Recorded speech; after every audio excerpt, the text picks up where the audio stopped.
Je suis Cynthia Damiani, je suis Head of Customer Experience chez Touch 'n Sell. Je manage donc une équipe de Customer Success Manager et de Customer Care.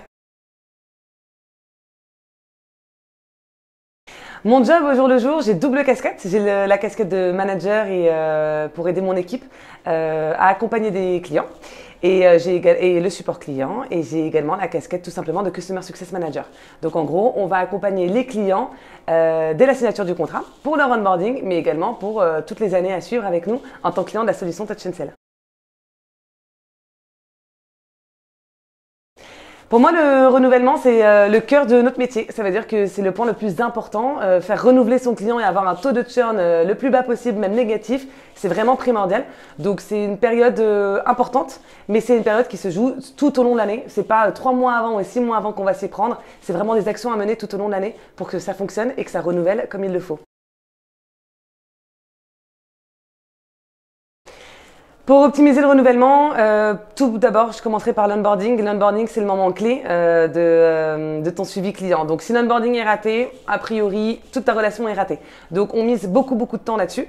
Ensuite, on a également tout ce qui est KPI pour savoir l'état de santé de mon client, donc que ce soit quali ou quantitatif. Donc ça, je vais le suivre au fur et à mesure et avoir des plans d'action si ça fonctionne pas, dont des plannings voilà, de redéploiement, s'il le faut d'ailleurs, avec ton client, et des actions à mettre en place. Et puis dans les autres actions, et c'est très important chez nous, c'est vraiment la mise en place d'événements, de rendez-vous avec nos clients, et puis d'événements comme le Club Touch 'n Sell, qui est un événement où on regroupe nos clients. Ils vont se parler entre eux, ils vont s'alimenter entre eux, et ça va beaucoup nous aider également pour le renouvellement à venir. Ce que les CSM doivent faire, c'est déjà parler à leurs clients. Ça a l'air de rien, mais c'est important. Donc, au moins une relation privilégiée avec son client une fois tous les 3 mois. Que ce soit une vidéoconférence, que ce soit un rendez-vous physique ou même un déjeuner. Je pense que c'est vraiment le point d'entrée. Ensuite, pour optimiser son renouvellement, je pense qu'il faut aussi savoir le dire et confronter son client. Donc, quand ça se passe pas bien, eh ben, faut pas faire l'autruche. Il faut y aller et affronter en disant, OK, je vois que l'usage est bas, je vois que ça ne prend pas, qu'est-ce qui se passe et qu'est-ce qu'on va mettre en place pour que ça fonctionne mieux.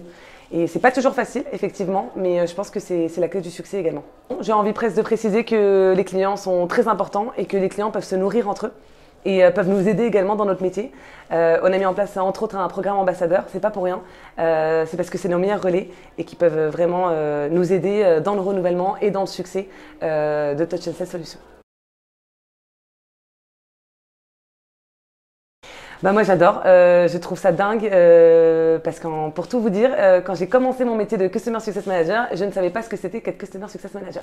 Donc une des premières personnes, ça a été de rencontrer Elisabeth, qui m'a vraiment fait un retour sur le CSM, sur le métier, et ensuite j'ai vu un monde à part. Tout le monde s'aide, tout le monde prend du temps. On m'a accueilli dans des bureaux pendant plus de 2 heures pour m'expliquer comment fonctionnait le Customer Success Manager. Et je trouve ça juste top de pouvoir s'aider entre nous, se donner les tips et astuces pour être meilleur. Donc c'est un moment vraiment important. Et moi, je m'en nourris, c'est ma formation continue. Donc je m'y rends tout le temps.